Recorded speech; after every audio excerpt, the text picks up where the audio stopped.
Hello and welcome to the Mental Health Gaming Podcast. Once again, I'm a sexy sounding Bradley because I've got new equipment, and joining me this week is someone who made the mistake of singing Manic Monday by the Bangles on a Wednesday afternoon. And I think he's cursed now. Stu, how you doing? No, I'm completely cursed. That's my life ruined. Yeah. I also broke a mirror at the same time and stepped on a black cat and fell down a set of ladders. So, yeah, it's all going bad for me. Fair enough. And how's the feeding of the Mogwai doing? Well, there's about 700 of them now, so it's going well in one respect. You're getting them fed by 11:59 though, yeah? As long as that's being done. Oh, yeah. Regular showers as well, so that there's plenty of them knocking about. Regular. Yeah, you got to keep them clean. Well, precisely. Do you know what else is clean? What's clean? Some video games. Awful. That was tenuous. Actually a little bit painful. Yeah. We'll discuss next week, actually, some of the more goings-on, more stories that come out this time around. An indie developer, wait for the dust to settle, because at the time of recording, it's all just very new. We'll wait for the dust to settle and probably discuss this next week. But for now, let's concentrate on what we've actually been playing. So what have you been cracking on with, Stu? Well, as it's the game on everyone's lips, I downloaded The Ascent, which you talked about last week. And I know, you'd had a preview copy and I just jumped in on the Game Pass version. So just sort of headliney stuff, really, because we talked about it in detail last week. But yeah, I guess loads and loads of people have played this by now. And on the PC, it's very attractive. It's a very good looking game. It supports ultra wide, so it's got, this great big wide view. Probably makes navigation a little bit easier because you can see a little bit further ahead of yourself. It's this isometric view, and it's twin stick shooter like you talked about, and all of that caper. And yeah, it works very well. I know that there's some technical issues with some of the DLSS and some of the ray tracing and stuff, but I don't think I've fallen foul of any of that, and it's a bit more configurable on PC.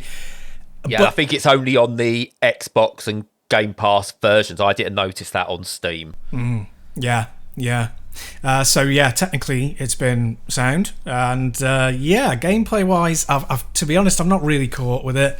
It's not really intrigued me. I think partly because it reminds me of quite old-fashioned stuff. There's a lot of running around, a lot of traversal, which is fine because it's very attractive, but the content for me is a little bit kind of move here, shoot this, but not in a kind of continually shoot this, so that you're kind of you're being engaged and your dopamine's being pushed all the time. But I've not given it a real much of a shake so far, so I will give it more time to see what I really think. Yeah, I've noticed I'm probably a bit of I don't know if I am an outlier on the opinion on this one, because it really does seem to be people either do absolutely adore this game or they're just like, don't like it at all. It doesn't seem to be sort of like any sort of like scale of opinion. It's like one or the other. I'm not going to use it's an M word because that's a cliche, but it's very much like eating pilchards. Some people love pilchards, other people despise them. We'll do that. So is M word Mogwai? No, it's yeast. Yeah. Okay. Yeah. Just for people who might not get that, but no. The Ascent's not multiplying everywhere. But yeah, it's weird. I just, something about it's really grabbed me, and I absolutely adore it. Well, yeah, I was going to ask you what it was in particular that made it stand out from other similar stuff. Is it because it's a bit like Diablo, or is it because it reminds you of Smash TV, or what is it that's grabbing your attention? Honestly, I don't know. What I think I do like about it is, I suppose this is maybe from an ADHD point of view, the action areas of it are very condensed. So what I noticed was I'd get a lot of action and then the game would kind of hit a lull, which allowed me to recover and rethink. And none of the bits you had to do between the actiony bits were overly complex. So you had to try and remember loads or anything like that. So I think for me, the flow of the game where it went high action, then a bit of a slow movement to an area part, and then more high action, and it kept doing that.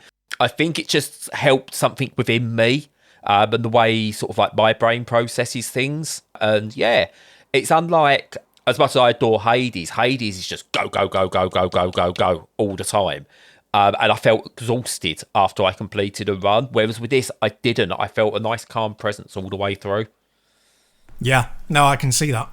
I think it's one of those, it's a bit odd because when you go in with certain expectations for that kind of genre, you know, especially as that kind of genre, particularly like Diablo, it is almost go, go, go, go, go the whole time. I always think of Diablo as a very modern version of Gauntlet, basically, yeah.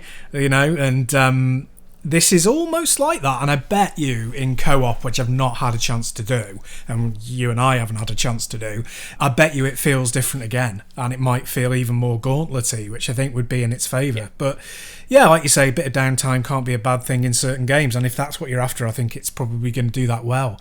So yeah, cool. Yeah, I mean, just the one thing, I think it's too action heavy to be like a CRPG, but it's not actually enough to be like a twin stick shooter. I actually think if they had made two separate games of this as well, something that's really slow paced and purely based on the RPG, so almost like a Disco Elysium style setting and like gameplay mechanic in that world, or they done a full-on twin-stick style looter-shooter type thing in that same style, you'd have had two absolutely outstanding games catering to two different types of player. So for them to merge it and still, for me, get something out of it, I think it's really, really good. They found their audience, and those that love it do love it. And I think as long as they don't go, oh, some people don't like it, so let's try and cater for everyone, I'm happy for them to continue with what they're doing. But I'd also like to see them maybe do, or someone to take that whole aesthetic and split it at the same time, but just not with this. I really like it. And I say, cater for those that do. You haven't got to sell it to everyone. That's the only thing I would say. Yes, no, I understand that, and I agree. And I think that people have mentioned it reminds them of Alien Breed a little bit. And yeah, I think of that era, you know, 92, 93. I think you're talking about stuff last week that was similar, that we're getting this kind of almost a wave now of games that go, I'm going to do stuff like in the early days of the 16-bit home computers and mash up some genres, but not in a kind of, oh, we're nicking the NES aesthetic and it's all side-scrolling, but much more complex than that, and by, you know, single A and double A releasing type of studios as well. Yeah. So yeah, no, I appreciate it being a bit of an oddball. Whether it's for me or not, I think it's a good game. You know, it's a solid game. So kudos for that. Yeah. So the complete opposite of that sort of game where you're shooting things and you're blasted away and there's stories. I'm playing Dice Legacy instead, which is essentially a board game in digital form. And right, to try and explain Dice Legacy, it's a really weird one. It's a board game roguelike that's also a survival game and city builder all in one. Okay. So you kind of on this like almost like this Halo ring. So you kind of like the board. You start off at like sea level. You enter the land and you got to build and things like that. And then as you go, you progress further, and it's almost like it's in this like inside of this ring. It's really weird. But your dice that you roll in this game, it's all very board game based. You roll the dice and they kind of represent your people or your subjects, and then you have to place them in certain positions to gather materials or to build things or to hunt or to get into battles and that kind of thing. And then sort of like you roll them, you place them, you get more dice, you roll those dice, you place them, you gain more, and it's rinse and repeat. But what this game also has, also has seasonal weather changes. So you've got to do your city building to make sure you've got enough homes for your people, as well as crafting the resources for food and equipment and things like that, whilst then surviving harsh winters and things like that. And then you come across different inhabitants of the world that you're in, and your dice rolls have an effect on how you interact with those and things like that. The only way I can really describe it is if you take a very basic city builder. But I'm going to say Frostpunk. Let's say Frostpunk, actually. You take Frostpunk, but you mix it with Dungeons and Dragons with the mechanics of Yahtzee. Yeah, it looks very much like, and sounds like from what you said, just a board game, which is really good. Yeah. And it's funny because legacy in board gaming normally has started to mean that you can only play through once, or you can only play through a certain scenario once. Yeah. So is that sort of come across to this game? Is it similar? Yeah. Yeah. Yeah, that's why I think it's a roguelike, because you play through once and that's your journey. And then if you start again, it's completely fresh and you go through a completely different journey, which is why I mentioned probably like the Dungeons and Dragons side of it. Your dice rolls have an effect on what that story is. Cool. Yeah. Yeah, and I mean, it's in... I'm playing it. I think, it's a full release now. Or it is going to be a full release in September. And honestly, the only thing I can really say about it that's a negative is it's a board game game. Yeah. In terms of, I started playing it and it blew my mind. I couldn't get my head around it. The onboarding of it, the tutorials made little... It assumed that I was experienced in board games and dice games, which I'm not at the level this wants to be. So it's not one where if you're coming into it completely new, you're going to just get on with it. You've really got to want to play this game and penetrate it to then get the best out of it. But once you do, it's a very, very, very satisfying game. And yeah, I'm enjoying it. And it's something I'll definitely go back to at some point. Nice. Yeah, very good. So what else from you? Well, I've saved the best till last out of two, but I did have a third, but I'm going to talk about it next week. So I have mostly been playing and have completed Lone Echo on VR from the Oculus Store, which is absolutely fantastic. So basically, it's a fully VR experience. It's released on Oculus only, released on Rift only as well. You can't play it on the Quest, not natively on the Quest. I'm sure you can hook up to a PC and play it, but and it's one of the sort of earliest Oculus releases. It's like 4 years old, and I hadn't got it till now because I'm cheap and it's never dropped in price, as things tend not to on the Oculus Store. But the sequel is finally coming out this summer, so they've dropped the price to $7.99. So if there's anyone out there listening, if you've got PC VR and you don't have this game, buy it immediately because it's dirt cheap and it's fabulous. So yeah, basically what happens is you're an android on a Discovery ship that's orbiting Saturn with one lone human captain, and you're the captain's assistant in all of the tasks. You're basically the shipmate and the rest of the crew combined, and it's all done in full 0G. So what you do is you use the touch controllers, the Rift controllers, to move around by reaching out and grabbing bulkheads and pulling yourself along.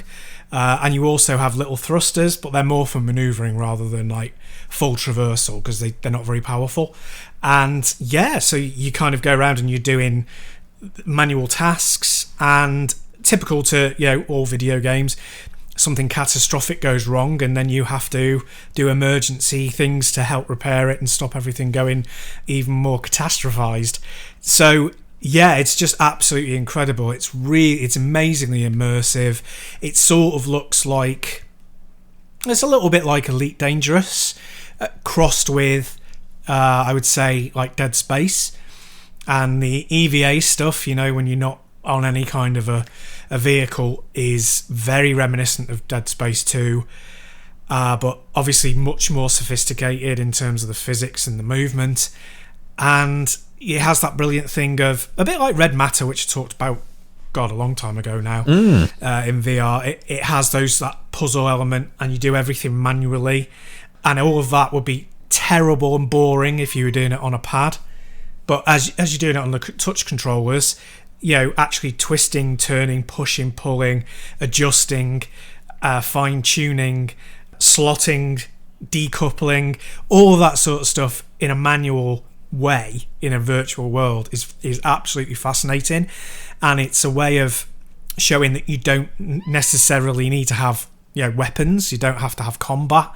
There's no combat in the game at all. It's fully about disaster management and recovery and fixing and preparing, which all, as again, if you were doing it on a pad on a regular system, it would be dull as dishwater. But yeah, doing it in real life in VR kind of thing is fabulous. And yeah, it's just a great game. It's incredibly immersive, and I can't wait for the sequel now.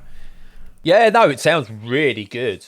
It's I don't know whether it's something whether I'm ever going to get to sort of get an idea of, because I'm not really a VR person. But yeah, it sounds intriguing. And if I do get a VR unit again, I'd be interested in trying to try. So can you not get this on Steam or anything like that? No, it's only available through the Oculus store, and I think only for Oculus devices, unless there's a way that you can. Why is that? Because it's an Oculus Studios production. Right, okay. Yeah, it's made by Ready at Dawn as the developers. Oh, okay. Yeah, but it's exclusive to Oculus, so you can't get it anywhere else. That's the Facebook one, isn't it? Sadly, yes. So if you were going to go into it now, you'd be getting into their ecosystem. Now, I bought the Rift before the whole you have to have a Facebook account fiasco.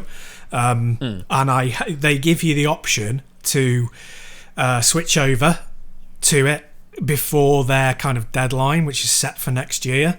And then after that point next year, you won't be able to access any of this anymore unless you sign up for Facebook, which I'm not going to do. I might do a fake account, but it's unlikely because I just don't want to do the engagement with them. So that's why I don't. Most of the stuff I buy that I play on my Rift, I buy through Steam, so it'll always be available. And if I'm going to buy something like Lone Echo, it has to be at a reasonable price, or I'm happy to pay for it and realise that in a year's time I'm not going to be able to play it again. So it's a really weird situation, but yeah, there we are. Yeah, VR, that's where it messes with me, when they've got their own stores, and I'd rather have it all central and then just go, right now I want to plug, which is what you can do with Steam, isn't it? With VR games in Steam, I'll play it in VR, plug in the VR headset, and off you go. Yep, and funnily enough, well, not funnily enough, but Facebook are the only ones doing that. They're the only ones with their own store. It's like any other game is either completely, open for all devices, or most devices. It has a list of compatibility, but it's on Steam, and it's, as long as you've got the required hardware, you're fine. But Oculus is the only one where it has its own dedicated store, and yeah, I mean, luckily, very, very few of the games are exclusive to it. Hardly any of them, but just the odd one that's a classic, unfortunately. It seems a weird business model, because they're not a console. They're not as wide-reaching as a console or a phone or anything like that. You'd think surely they're doing themselves out of quite a lot of... Well, they're leaving a lot of money on the table. Yes, by not having it on general PC release as well. Just seems odd. Yeah, I think with the Oculus and Facebook stuff is they've got so much money and clout. They're quite happy to stay kind of exclusive, even if they don't make much of a return on it. And it's probably allowing them to launder money and tax evade or something. Oh, probably. Yeah. Oh, it's a write-off. We're losing money here. Yeah. Just in case they're listening in. Brad's views and mine are not necessarily aligned. No, I'm joking. But yeah, no, it is a dodgy. Sorry, Mark. Yeah, sorry, Mr. Zuckerberg. Yeah, I mean, it's a dodgy practice that nobody likes. I think they've kind of created it as a as a way in, and they're going all in with like Quest to make it kind of lower powered. And push you towards their store because it's like, oh well, it's all self-contained, so why would you need something else, kind of thing, which is a dodgy practice at the best of times. But what we got to hope for is that more developers, that more hardware developers sort of start coming forward, because there's hardly any at the moment. Yeah, no, I'm totally with that for sure. Right, moving on, because otherwise this could go into a long discussion. Yep. And talking of troll-like goblin creatures like Mark Zuckerberg, I've been playing Orcs Must Die 3. Ah. Which, you aware of Orcs Must Die as a series? I am, yeah. All right. Really good tower defense game, which I believe when it came out, it was one of the first ones to really go for that third-person perspective, over-the-shoulder, direct involvement, as well as setting up all your tower defense trappings. And I enjoyed it. It was an acquired taste, I think, the first one, and the second one improved on it a little bit. And yeah, it's obviously done well enough because they've made a third. And it's pretty much the same sort of thing. I didn't realise the stories mattered all that much, but apparently this one's set like many years after the events of the second. I forgot what the events of the second was because I didn't really care. Yeah. And it's the same here. But what it's still got really good mechanics. You set all your traps, and then you sort of like pick off all the ones that do get through and engage them directly, and that's really fun. What it seems to have learned from, I think, is it's learned a little bit from games like Fortnite Save the World and Drake Hollow and games like that, which are sort of like tower. They're not tower defense; they're like base defense, I suppose. And this has become more like that to a degree. But what it's done as a game is it's learned all the mistakes of the first two. Like the first one was fun but completely flawed. The second, and I think it was a free to play game. The second one, improved on bits, but still had quite a bit wrong. This seems to have gone almost from the ground up. Let's get this right. So I'd say it's got a new story. It's got scenario modes on it, which are really good. And the weapons have really good variety. Like they're over the top. There's like lightning. There's huge explosions. Everything's like got this massive scale to it. Like one of the best things I used to like in digital was these like traps that used to send the orcs flying and stuff like that into other things. It's got all that in it. Yeah. And yeah, it feels for every round there is, you're on it. You're on it. And I like that. Again, we spoke about it with the Ascent earlier. You're on it, and then there's a moment of calm for you just to take stock, get everything sorted, and go again. The game flow on it is brilliant. Again, we're not talking about a game that's going to be sort of like on everyone's most remembered list. It's not going to be getting any awards or anything like that. But for pure an hour's long fun once a week or something like that, yeah, absolutely nails it. Really, really enjoyable. Yeah, looking at it, it's strange. It looks like perfectly fine game, it looks like it plays well.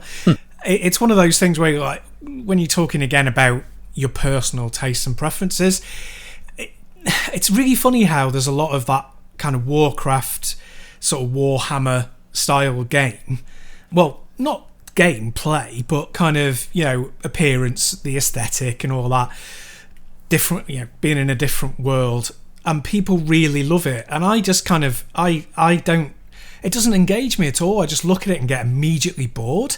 It's kind of like the mirror opposite of the Zelda world, where everything is new and fascinating and there's these really clever designs and you genuinely feel like you're taken away, whereas anything Warcraft and Warhammer and that sort of thing just feels to me like, oh yeah, it's the same stuff that they've been doing since the early 70s as a kind of more populist answer to Tolkien. It's weird, isn't it? Yeah, because that's not a fair criticism at all. It's just my gut reaction. It's just an aesthetic thing that you're not. Yeah.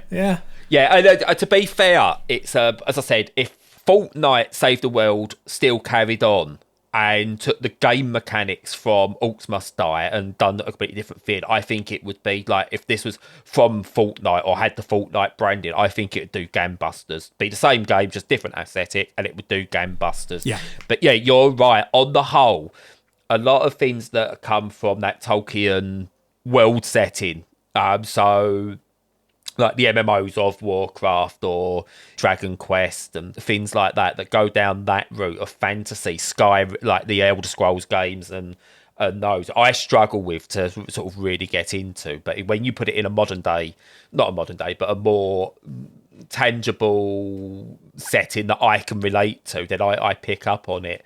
But I think what you get with Orcs Must Die is, I don't think the orcs matter. That's the thing. I don't think they matter. You could replace them with anything else and it'd still be the same game. You're not losing anything. But that's obviously the aesthetic they went for. I just think this is a game purely about the mechanics. Yeah. Maybe someone should mod it with Disney characters or something. I don't know. That could be fun. Yeah. Well, no, I mean, Donald's guts all over the place.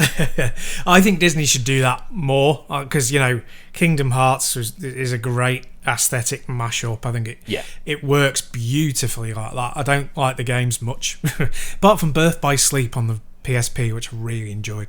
But yeah, I love that one. Yeah. I thought that was the best. That one. Oh. Yep. I actually completed it. I've tried with the other ones so many times. Yeah. Just gave up. But that one was really good. Yeah. But yeah, no, I mean, I just think that once you start bringing in the different aesthetics and you put a lot of time into it, you start designing the gameplay more around it. And it's like you said, it's kind of, you've got loads like that. You've got loads like zombie tower defense. It's just like it's a set of mechanics with a zombie skin over the top. And like ironically, Plants vs Zombies is one of the first ones of that, but it actually carved a niche because it was an unusual aesthetic. And I kind of like, I get, even if the game is great, I kind of get put off if it's a bit of a boring, repeated sort of bland texture in front of me. Yeah, I mean, this game has character. I'm not going to deny that. Considering it is a well-worn trope of like goblins and fantasy worlds and stuff like that, it does have character. I will give it that. We talk about maybe bringing in Disney. I mean, there's a good chance it probably is a Disney property. They own everything else. Yep. Yeah, they do. But yeah, no. It's not groundbreaking. It's not exceptional. It is just a good fun time. As I said, it's the sort of game I used to do this with Orcs Must Die 2. I want to say I did it with, where I'd play for an hour once a week. And yeah, this is more of that. It just improves in the areas that 2 let itself down on. Yeah, fair play. So I've got 2 more that I want to talk about. One I'm going to just go over quickly because I should have probably done this one last week. But I've been playing another game called Skydrift Infinity, which, unbeknownst to me, I believe there was a game called Skydrift that came out a little while ago, which is all to do with like aircraft racing. But this is a follow-up, I believe. Don't hold me to that. It's just what I checked out when I was just taking some notes. And what it is, it's a very arcade-feeling, flying racing game. And I suppose it's almost like if you took Hydro Thunder, took away the sea and put it in the sky. But it's kind of that effect to it. And it's really good. Races are super tense and challenging, and you always feel like you're on the edge of your seat. The controls do take a little bit of getting used to. I can't say what it is exactly, but when you've been playing games such as like Flight Simulator or Elite Dangerous or even Everspace and things like that, the controls go into a more arcadey flying feel, take a lot of getting used to. And after a little while of the races, I found it lacked variety. And I felt I'd done all it had to offer within a few hours. I might try some multiplayer with Lucas and see if that does anything to it. But the single player felt like, you race, you collect power-ups, you shoot to try and take them down. You try and win the race, you move on, and there's various little versions of that. But there's one thing about it, And I don't know if this is the legacy that it wants to leave.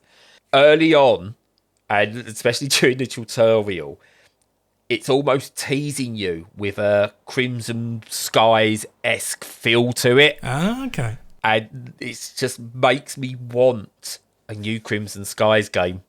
A modern Crimson Skies. Yeah. And it's not trying to do that, because obviously Crimson Skies is mission-based type stuff. You know, there is some racy aspects in there. But it's more of a combat game, whereas this is combat in a racing game. But there's something, especially the opening level and the tutorial level is very Crimson Skies. And when it's not that, I think then you're going, it's all right, but it's not Crimson Skies. And you tease me with Crimson Skies, and I want Crimson Skies, and I don't think that's what they want to come from it.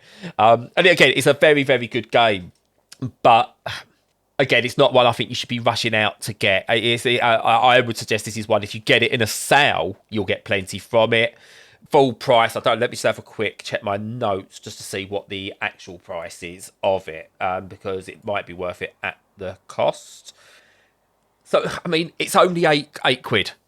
So maybe I am being a bit harsh on that. I mean, but it is fun. It's a tough one. It's fun. It's just not doing enough for what I wanted.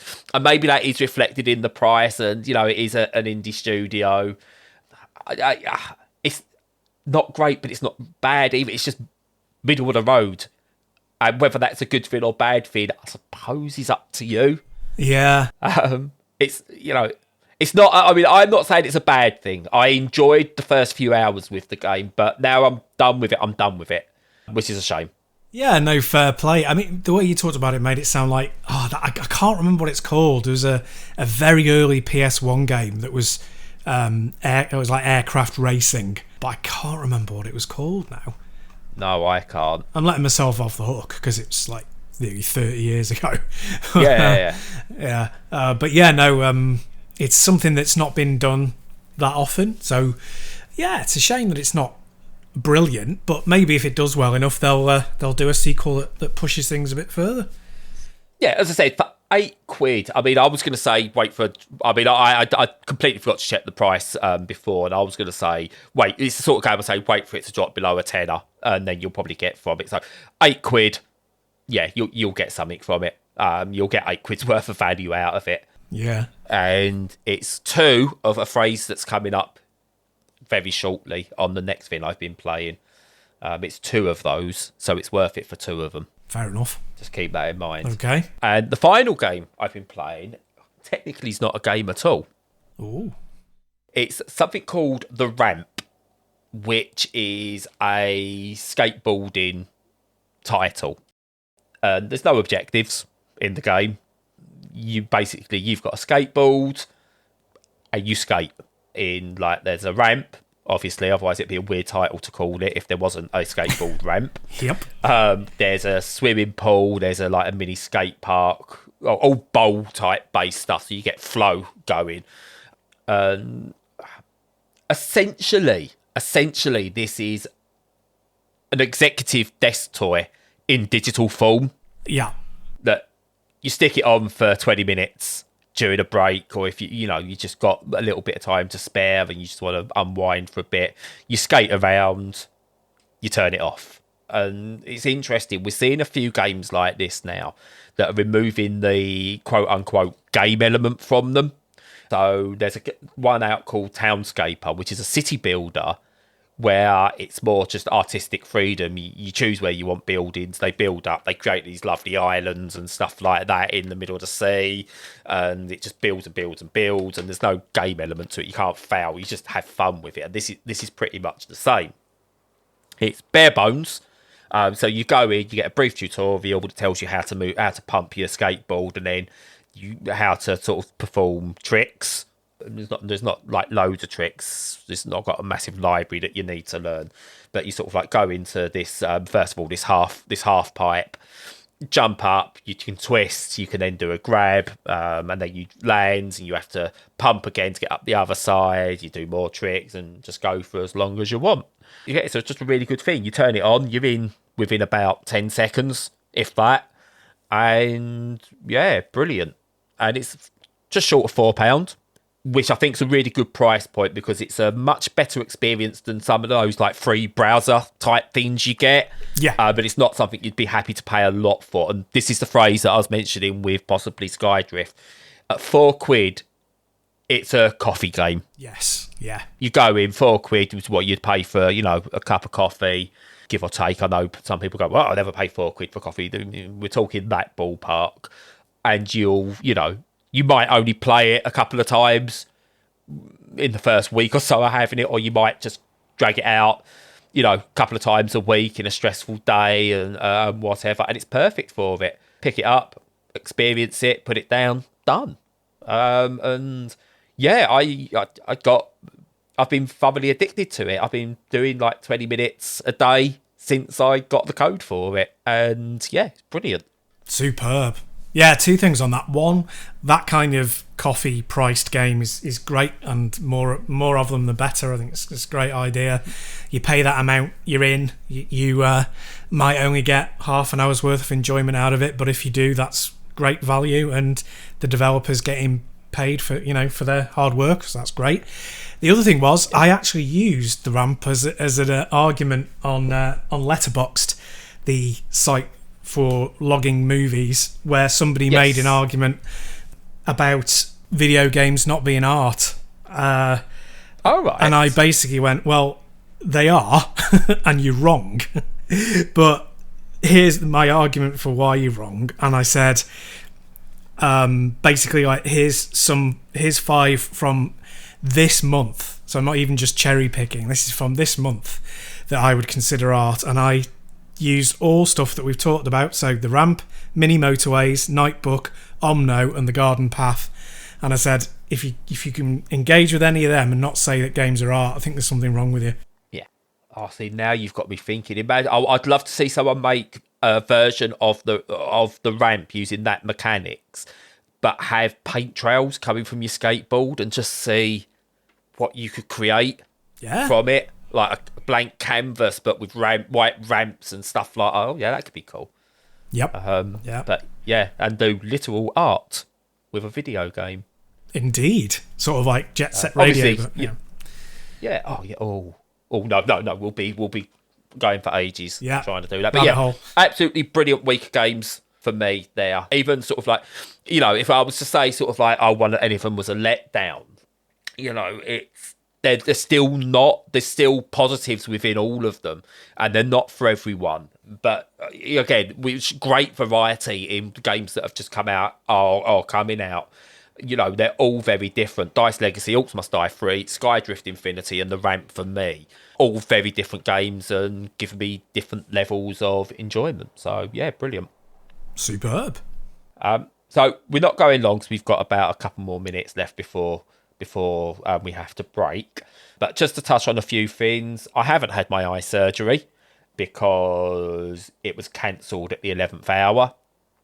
I was gutted, in all fairness. It knocked me for about 48 hours afterwards. I was in not a spiral. I think my medication helps and the coping mechanics I've got in place now really help, but it really did hit me. And one thing that I did notice is having people you can reach out to, that you can talk to, whether that be forums. I think I reached straight out to Stu just to say, I'm gutted, this has just happened. And then obviously the Discord we've got, just having people to reach out to is really helpful. The minute you spot yourself, or you can spot those signs that you could start to spiral, having an outlet is vital. And one thing I do advise anyone is just have an outlet, someone who or something you can go to and just say, this has happened. Not even asking someone to be aware, but if you say, this has happened and I'm gutted, those people will be able to possibly spot if it's affecting you too much, and it's worth having that. Yeah, definitely. And surround yourself with the positive thoughts that do come from that. Yes, I agree. And you've had some good news as well. Yeah, I got a new job and I started this week, and yeah, it's going really well so far. I mean, you always have to be careful about thinking how good something is, especially as like in the last one that was in for, it was only a brief time. it felt great at first just because everyone was really nice. And the thing was, the problem there wasn't the fact that people weren't nice. It was the work and the structure of the place. But again, like this place I'm at now, really nice people, and they seem to be much more on the same level with me in terms of where I'm thinking and where I'm coming from. So yeah, I mean, that's pretty important in my job because it's kind of, it's in IT, but it's kind of business focused as well, business analytics and partnerships and stuff. So yeah, it's going really well. So I'm very, very chuffed to actually be back in employment. It was only a really, really short break, but it's still, you get really nervy about it. Well, I do. Yeah. Because you don't know what the market's like. I was so happy for you when you said that you've actually been offered the job, and it's one that allows you to sort of like work in a way that you're comfortable with and stuff like that. It's really good to see. Yeah, awesome. Cheers. Yes. So here's hoping it becomes a permanent thing in the long run. That'd be great.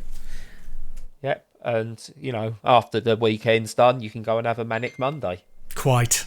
A Mogwai Manic Monday. A Mogwai Manic Monday. But yeah, no, that's it. It's just a short one. Shortish this week.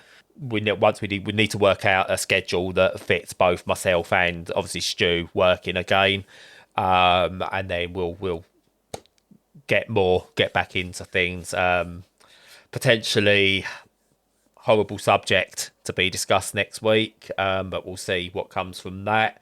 But yeah, that's it from me. So I'm gonna stum and give Stu his outro. Cool. Yeah. So everybody, hope you're having a good week. And as usual, follow us on all the socials, particularly on Twitter, where we do a lot of publicity and we give loads of feedback. So, and feel free to ask questions on there. And also, if you can afford to and you'd like to, then you can support us on Patreon or a one-off on Coffee. Other than that, have a great rest of the week and the week to come. We'll catch you soon. In the meantime, stay safe and stay sane.